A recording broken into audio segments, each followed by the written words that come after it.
You're welcome back. It's another Friday. We're alive, we're grateful, we're beautiful. Well, my director said I'm looking very beautiful, so you can imagine how gassed I am. But yeah, I promised to be back on your screens today, and so yeah, I'm keeping to my word. Here I am, and we've got a great show coming right up actually. So a few days ago, musician Fancy Gadam shared a post on social media that reignited a conversation about how Ghanaian creatives are compensated for their work. And for as long as I can remember, this issue about royalties and musicians being paid what they're owed or the right amount, it has been going on and on and on and on. We've had so many experts come share their perspectives or their thoughts on how GHAMRO should go about it. We've had musicians complain and lament bitterly about some of the meager amounts they receive as royalties. It's been on and on and on. Now the post, which showed a royalty payment of just 123 Ghana cedis from the Ghana Music Rights Organization, drew widespread reactions and prompted GHAMRO to issue a detailed public clarification on how royalties are calculated and distributed. So that's the post you see on your screens by Fancy Gadam. If I could just quickly read through it. But basically it says 123.82 Ghana cedis for creativity, sleepless nights, studio bills, promotion, and years of hard work. This is not just a notification. It's a loud question mark on how our music is valued and how creatives are treated. We keep creating because we love the art, but love alone shouldn't be the payment.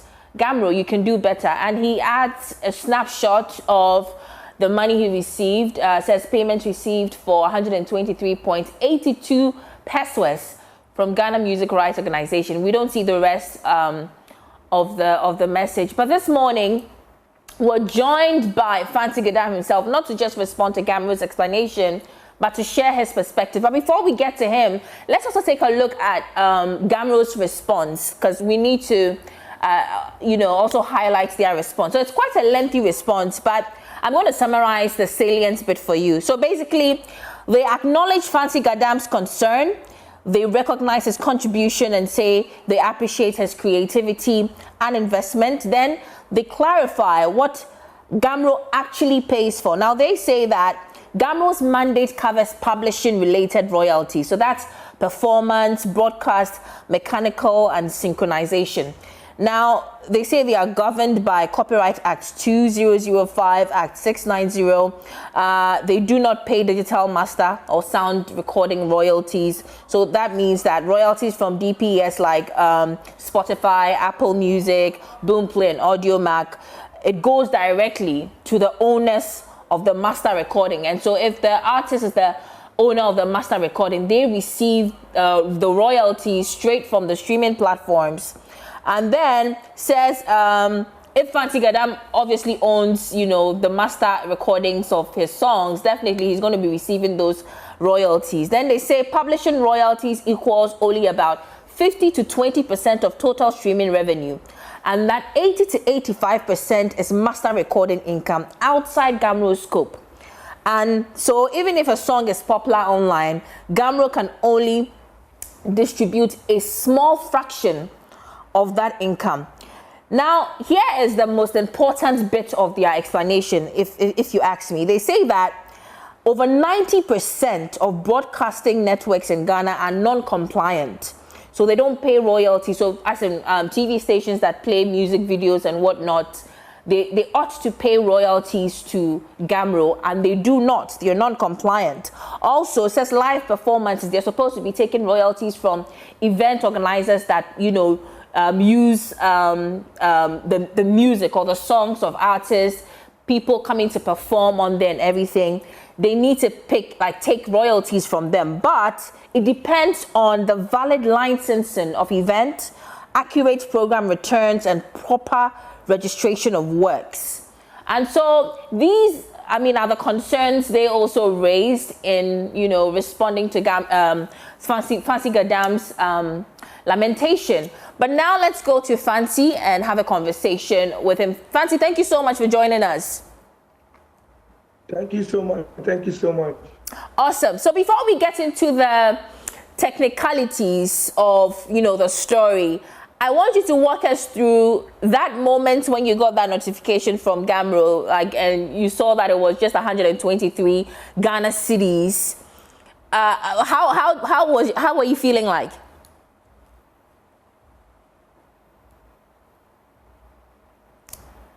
GHAMRO, can you Fancy Gadam, can you hear me? I'm so sorry. Hi, Fancy. Hello, can you hear me? Yeah, I can hear you. I can hear you loud and clear. Can you hear me? Sorry, I can't hear anything. The network is very bad. I can't hear. Right.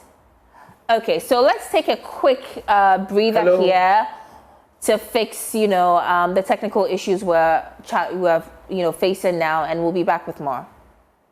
All right, you're welcome, Mac. We apologize for that, you know, break in transmission, but yeah, we're back. We fixed our issue. Fancy, can you hear me now? Hi, Fancy. Yeah, hello? Yeah, I can hear you. Can you hear me? Yeah. Okay, awesome. So I was asking that before we get into the technicalities, walk me through how you felt in that moment when you got that notification from GHAMRO.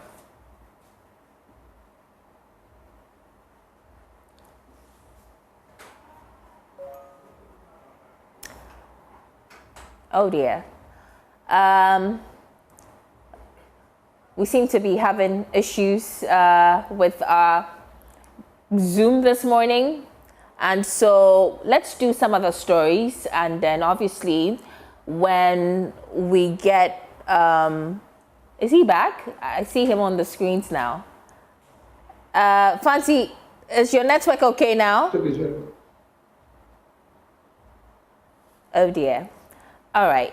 Unfortunately, we're unable to speak to him, or probably we could work the phone and probably speak to him via a phone call or something. But let's now do RIFA Awards. So RIFA Awards is like the new kid on the block.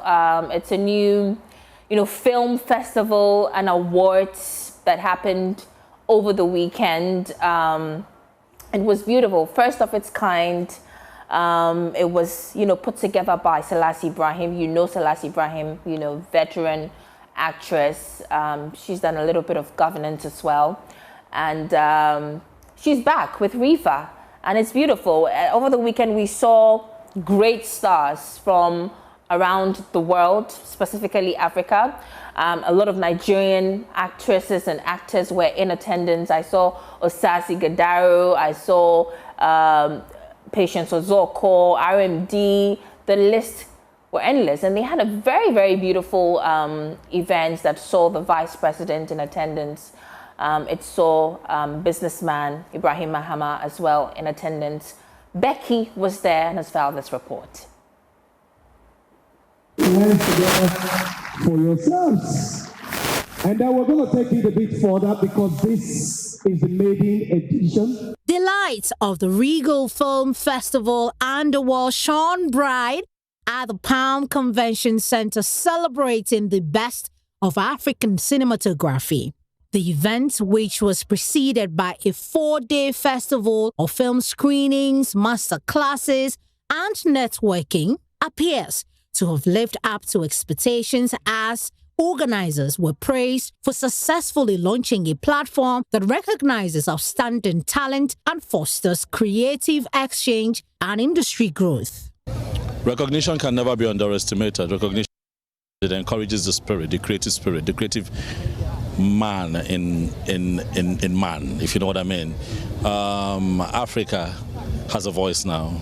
And I wish most African countries would, borrow a leaf from RIFA and from every other country who's got predominantly artists doing so well. Beautiful initiative, like for the first edition, and we're seeing this number of people from across Africa, Charlie. And Rifa has come to stay. I'm so proud of Selassie putting this together for actors. I mean, I'm so proud. Not only Ghana, Africa. It means a lot because we don't have like a sustained platform that celebrates actors, creatives and all that. The creative space will always be a good part of me, and I must commend the organizers for organizing this wonderful event.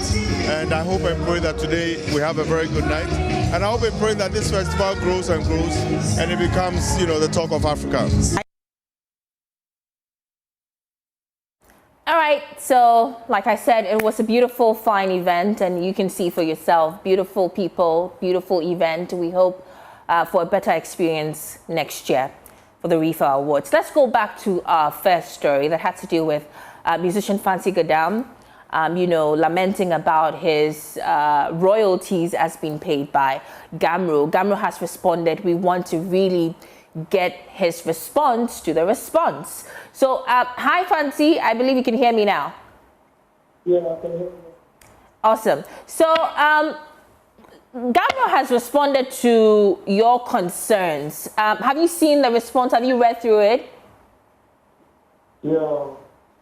And what are your thoughts about it? I mean, is it satisfactory? Are you okay with your response?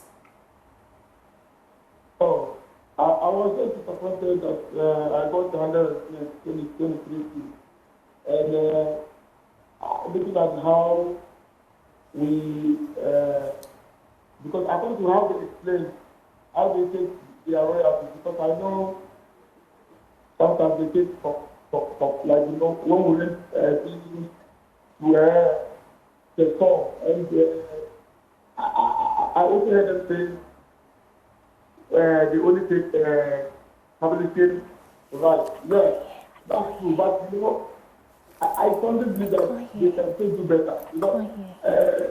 Some countries, I think that royalties are paid very well.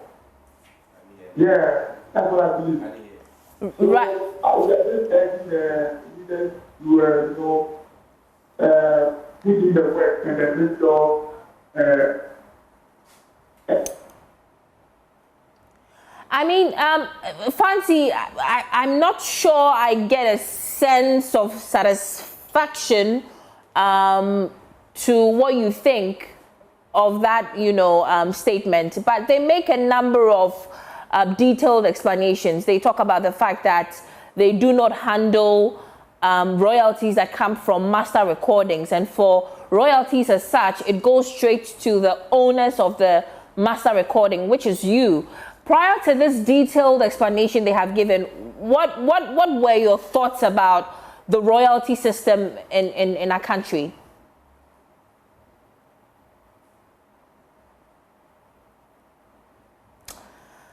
Oh boy.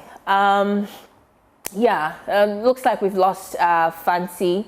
And so, we'll just go back to doing other stories. This is a great story. I really wanted to hear his thoughts and also, use that opportunity to educate ourselves, especially about the royalties. I was very, educated about what GHAMRO had to say, talked about how they only pick royalties from, or the royalties they get and pay back to the musicians make up just 20 or 25% of the entire, percentage or payments percentage when it comes to royalties.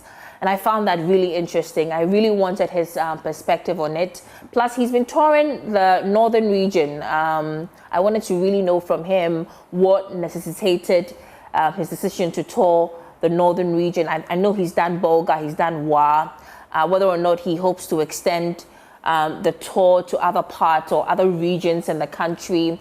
And, it's been a great year too. 2025 has been a great year for some musicians. It's been a topsy-turvy year for some other musicians. I wanted to also know about his year, probably look at what he intends to do in 2026, what we should expect from an amazing musician as himself. But, we work with machines, we work with the internet, and the internet is not on our side today. So let's bring you an interview my colleague Becky had with veteran actress Patience Ozoko, at the RIFA Awards. She has been admonishing all of us talent that, you know, hope to do something with our talent, or we have potentials in, you know, acting or whatever. And she's been sharing some gems with us. I'm sure that it's not your first time. In Ghana. I know Ghana is like your second home. First of all, I think we should talk about this honor. You mentioned on stage how Africa has accepted you over the years, and now you're receiving this honor this evening. What does it mean to you? A lot. It means that even God Himself appreciates me. And you know, I don't know how to describe it because I'm overwhelmed. Anywhere I go in Africa, they want to give me something. They want to do something, and I thank God that people have accepted me just the way I am. You have done incredible things when it comes to movies, and I think that you're just being modest about what you have achieved over the years. I can understand that, but looking back from, well, I came to meet Mama G for General, but looking back and for you to get here, time being celebrated across Africa, do you have any, you know, fulfillment in choosing this trade? I feel fulfilled. I feel fulfilled. In fact, I feel like God took me to the path of life into what He kept for me. And I thank God that I was able to grab it. Thanks for the achievements too. For somebody who has been here with us since over, you know, decades of great works in the industry, what advice do you have for the young ones out there who are hoping to follow suit with what you've done for the industry as well? Well, you know, it's not something public, but privately we've been trying to raise them, educate them, and give them the correct orientation, what the industry is all about, and what you stand to achieve. And all these awards have shown them truly that you don't need and grab with your hand. It's something you achieve by hard work. Yes. So we are trying to impart that wisdom into them, to tell them that you have to work hard to get it. You don't need to be a graduate to do it. That's one important thing. You don't need to read too much, become a professor or something. You can achieve it from every platform. You know, there are places where people can speak English. They still receive awards for good work. Good work is recognized everywhere, anytime, any day. Yes. Thank you so much. We're going to have you here on Joy News. We appreciate your works, and I'm sure that's the reason why RIFA seeing all that and has also recognized you. I came without knowing that there was something for me. I know. Thank you so much. I'm grateful. Thank you. And God bless you.